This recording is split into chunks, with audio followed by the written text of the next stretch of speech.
After bobtail squid adults have been removed from their tanks and anesthetized with a 2% ethanol-filtered seawater solution, they are bled through the cephalic blood vessel with a 26.5 gauge syringe.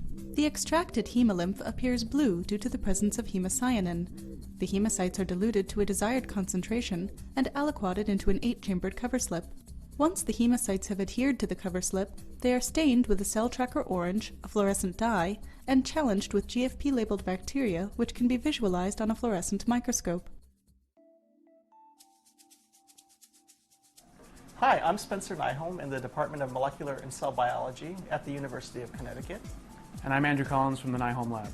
Today we will show you a procedure for extracting hemolymph or blood from the Hawaiian Bobtail Squid Euprymna scolopes. Now, bobtail squid are nocturnal animals found off the coast of Hawaii near coral reefs, and they use the light produced by their symbionts to camouflage themselves at night when they're out hunting for their favorite food, which is shrimp.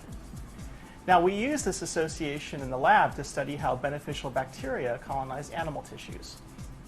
We use this procedure in our laboratory to study interactions between components of the innate immune system of the host and its bioluminescent bacterial partner, Vibrio fischeri.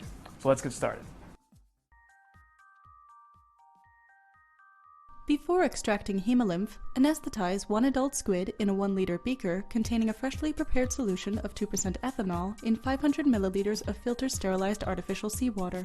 After 10 minutes, the squid will cease swimming and will not actively respond to touch.